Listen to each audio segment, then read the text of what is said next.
Cathie Wood has just sold some stock, and she sold stock in a company that I've been interested in for a while, and that I'm trying to understand more about her thesis, and that I kind of agree with selling because I don't see them as like that innovative, and her whole fund is about innovation and disruption. I think there's innovation to them, but not that much. She just sold a little bit of Spotify. So let's go to this ARK sell right here. This is from yesterday. ARK Invest Daily sells 19,196 shares of Spotify from the ARK KK fund, and then about 1,620 shares of Spotify from the ARK W fund. Now, she sold about 2.3 million shares of Spotify back in June, and then she stopped selling for the last basically 3 months.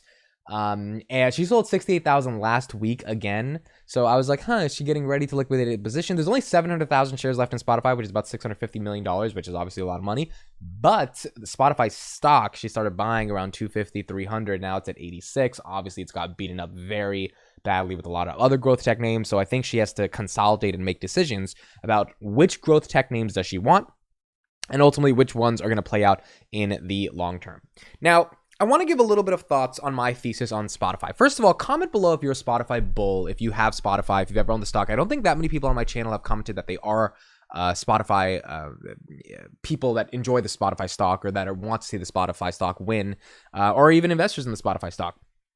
And that's primarily because I believe Spotify has a fundamental problem with audio discovery. Now, this may be a shock to you because you're watching this and you're like, wait a second, Spotify is like the biggest audio, platform in the world. Like, why do they have a problem with audio discovery?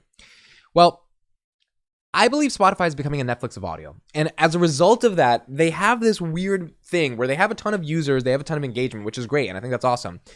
But they have to keep buying content in order to make the people that are consuming content on that product happy. At the end of the day, that's what's going on. And so if you have to keep buying more and more content, they spent $800 million on exclusive podcast deals, and then shoving it down people's throats at the end of the day. And I mean that in a not a negative way, but it is negative at the end of the day because you're just shoving content down people's throat. It's not really user-generated content. Then you have this cash machine that keeps burning cash to buy more content to put into the cash machine. I think that's a problem. I think Cathie has recognized this. I think this is the same reason why Cathie has not bought Netflix stock, because they don't have an innovative model. User-generated content and the way you recommend user-generated content, to me, is actually innovative. What is the beauty of YouTube? Anyone can get discovered. It is a phenomenal platform for discovery and growth and your ability as a creator to make a living. And it's just, there's so much to it. TikTok, anyone can get discovered. Instagram, people can get discovered. Twitter, you can rank in certain parts of the algorithm and people can discover your tweets. Do you get discovered for your audio on Spotify? I think this is the fundamental question.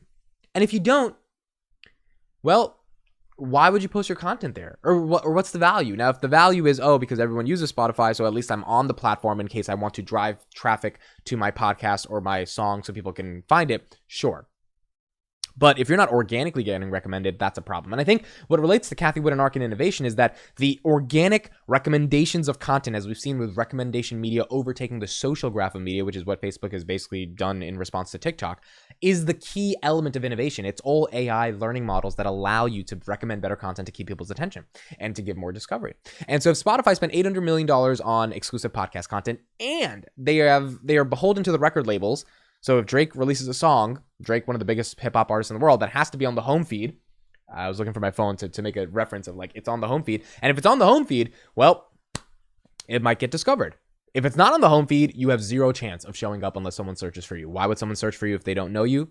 Well, that's the chicken and the egg. They're not going to search for you. And so I believe it is the platform's ethical responsibility to take the content and show it to people.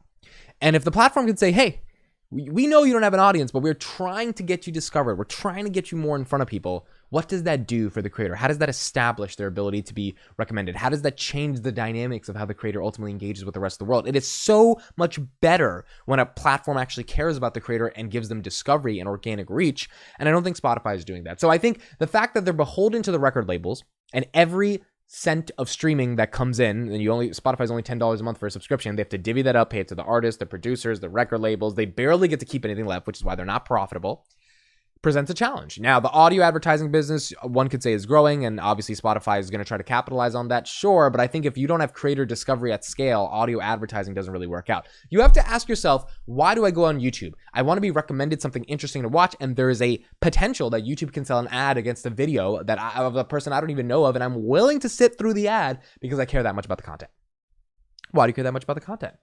Well, I don't think it's just because it's video and audio. I mean, yeah, it's video. There's one element there, but Spotify also has video nowadays. It's because the content's interesting to consume. And I believe if there was an audio platform with a feed similar to YouTube that could allow algorithmic discovery of any type of audio content from any type of creator, poets, comedians, podcasters, TED talkers, relationship gurus, you name it, all these different people, musicians, and they just popped up in your feed, and you click on that feed, and you click on that thing that pops up in front of you, you would be willing to sit through an audio ad and actually consume it. But if on Spotify, you're going because you're listening to a playlist or you're listening to a podcast you listen to every week, and the whole dynamic of discovery isn't there. There's not this feed that actually shows you content like Twitter or YouTube does. Then I think there's a fundamental problem at that point with Spotify being a recommendation engine that can actually scale. I don't see them as innovating. Do I think they're undervalued? Of course, because I think the whole market's undervalued. Do I think they'll get more users? Of course. Do I think the discovery of audio content, which is the main problem they need to solve in order to become a multi-$100 billion company to me? Remember, they IPO'd or DPO'd at 165. The stock's at 86. So if you bought it at DPO in 2018, you're underwater.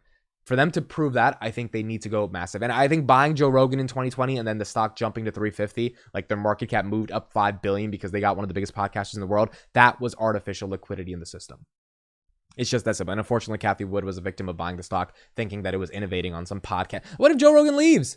What if he says in 2 years, hey, I don't feel like staying? Or what if he commands $500 million because he knows how much leverage he has? I mean, these are real things we have to think about. And I think the pay for play model is not a good model when it comes to content, because content is everywhere. You just need to create the platform that allows people to access the distribution and recommendation engines of that content and curate that content so that people have a chance to get discovered, and then you will never have a problem with getting content. Look at YouTube. They have content all the time because everyone wants to upload content. Everyone wants to get discovered. I don't think that exists for Spotify. So I think that's why she's selling it. It's going to be interesting to see if she liquidates the position. I also think maybe she just sold because she needed some extra dollars to put in another place, but the fact that she picked that stock to do it is kind of like interesting to me, of like, okay, why this one, especially because you sold so much in June. So we'll see if she's going to liquidate position or she's going to keep the position and just hold it out for the long term. Thank you all for listening and watching. I hope you all enjoyed. Please leave a comment below. The audio version of all my content is down in my audio startup below, which is competing against Spotify. And I think there's some unique things we're solving that can change what's going on. Thank you so much for listening and watching. I'll see you in the next one.